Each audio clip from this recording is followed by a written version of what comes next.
नमस्कार। क्या कभी आपने सोचा है कि डाइटिंग का मतलब सिर्फ भूखा रहना और थकान नहीं है? इस नए विश्लेषण में आपका स्वागत है।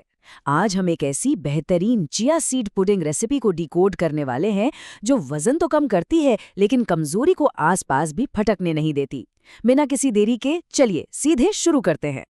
अब स्क्रीन पर जो सवाल है वो हम सबके दिमाग में कभी ना कभी जरूर आता है। क्या सच में बिना घंटों पसीना बहाए और बिना थकान के वजन कम किया जा सकता है?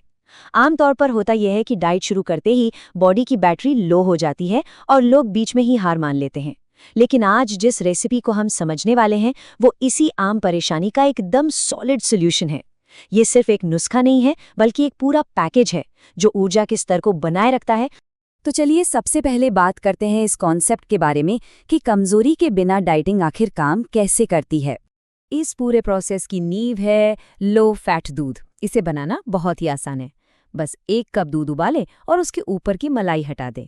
अब यहाँ सबसे दिलचस्प बात यह है कि मलाई हटने के बाद भी इस दूध में कैल्शियम और प्रोटीन कूट कूट कर भरा होता है और यही वो जादू है जो हड्डियों और मांसपेशियों को मजबूत रखता है।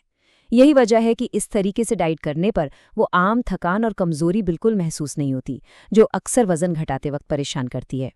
आगे बढ़ते हैं और क्लियर करते हैं एक बहुत बड़ा कंफ्यूजन जो है चिया सीड्स और तुलसी के बीजों के बीच का अंतर।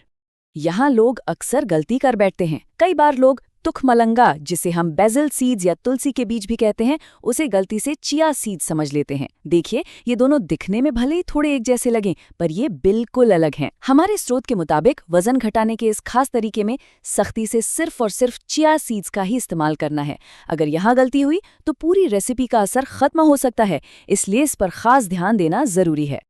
अब आते हैं इस रेसिपी की जान पर, यानी इसकी मुख्य सामग्रियों पर। तो इस रेसिपी में लगभग 1 से 1.5 टेबलस्पून चिया सीड्स का इस्तेमाल होता है। ये बीज छोटे जरूर हैं, पर इनमें फाइबर और ओमेगा 3 भरपूर मात्रा में होता है। इनकी सबसे खास बात क्या है पता है?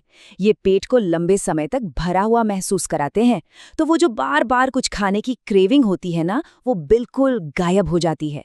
साथ ही ये डाइजेशन को बेहतर बनाने और पेट की सेहत को सुधारने में एकदम लाजवाब काम करते हैं।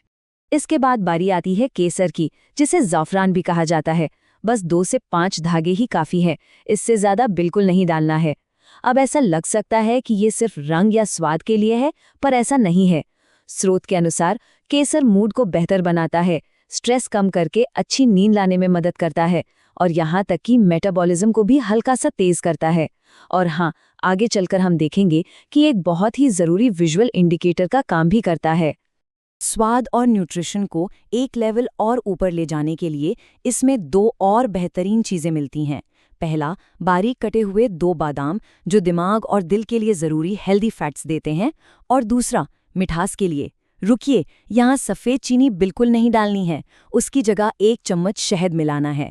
शहद एक नेचुरल मिठास है जो एंटीऑक्सीडेंट्स से भरा होता है और बॉडी के लिए चीनी के मुकाबले 1000 गुना बेहतर और सेफ ऑप्शन है। चलिए, सामग्रियां तो रेडी हैं। अब देखते हैं इस पुडिंग को तैयार कैसे करना है। इसे बनाना सच में बहुत ही आसान है। सबसे पहले अपने उस लो फैट दूध के कप में ये सारी चीज़ें डाल लीजिए। अब आता है सबसे ज़रूरी हिस्सा, इसे बहुत ही अच्छी तरह से मिक्स करना। मिक्स करना इसलिए ज़रूरी है ताकि चिया सीड्स का हर एक छोटा दाना दूध में पूरी तरह भीग जाए और उसे फूलने का अच्छा खासा मौका मिले। इसके बाद इसे फ्रिज में रख देना है, कम से कम 5 से 6 घंटे के लिए। पर अगर बेस्ट रिजल्ट्स चाहिए ना, तो इसे पूरी रात फ्रिज में आराम करने दीजिए। अब अगले दिन जब इसे फ्रिज से निकाला जाएगा तो एक हल्का सा पीलापन नजर आएगा। याद है केसर के विजुअल इंडिकेटर की बात की थी? ये वही है। ये पीलापन इस बात का सबूत है कि रात भर में केसर ने अपना रंग और अपने सारे गुण दूध में अच्छी तरह छोड़ दिए हैं। बस ये पुडिंग बिल्कुल तैयार है। लेकिन रुकिए, इसे खाने का एक खास वक्त है। अब समझते हैं सुबह की उस रूटीन को जो सबसे ज्यादा मायने रखती है। देखिए, यहाँ टाइमिंग ही सब कुछ है। रात में इसे खाने से बात नहीं बनेगी। सुबह उठते ही सबसे पहले खाली पेट 1 ग्लास पानी पीना है। पानी पीने के बाद थोड़ा सब्र रखना है, ठीक 30 मिनट का इंतजार करें, और फिर उसके बाद इस ठंडी और फाइबर से भरी चिया पुडिंग को नाश्ते में खाना है।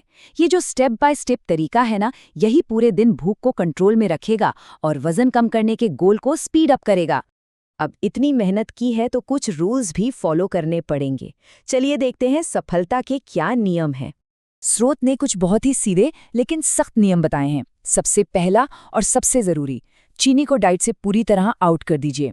दूसरा, तेल वाले खाने यानी ऑयली फूड को बाय बाय कहना होगा। अगर खाना पकाने के लिए फैट की बहुत ज़्यादा ज़रूरत पड़े ही तो बस नाम मात्र का देसी घी इस्तेमाल किया जा सकता है। और हाँ, अगर रूटीन में रोज़ थोड़ी देर पैदल चलना या वॉक करना शामिल कर लिया जाए तो ये मेहनत में 4 चांद लगा देगा। हालांकि ये ऑप्शनल है पर हाईली रिकमेंडेड है। इस पूरे प्रोसेस को स्रोत में एक बहुत ही सटीक पुरानी कहावत के जरिए समझाया गया है, जितना गुड़ डालेंगे उतना ही मीठा होगा। मतलब बड़ा साफ है, इस डाइट और इन नियमों में जितना डिसिप्लिन और मेहनत लगाई जाएगी, रिजल्ट उतने ही शानदार मिलेंगे। ये पूरी तरह से पर्सनल कमिटमेंट पर डिपेंड करता है। तो अब सवाल ये उठता है, क्या अब अपनी सेहत को सुधारने की पूरी जिम्मेदारी लेने का वक्त नहीं आ गया है? क्योंकि सच्चाई यही है कि ये काम कोई और आकर नहीं करने वाला। मुझे उम्मीद है कि इस विश्लेषण से वजन कम करने का एक नया, प्रैक्टिकल और बिना थकावट वाला रास्ता समझ आया होगा। तो क्या अगली सुबह से इस आसान से बदलाव की शुरुआत होने वाली है? सोचिएगा जरूर। तब तक सीखते रहिए और अपनी सेहत को बेहतर बनाते रहिए।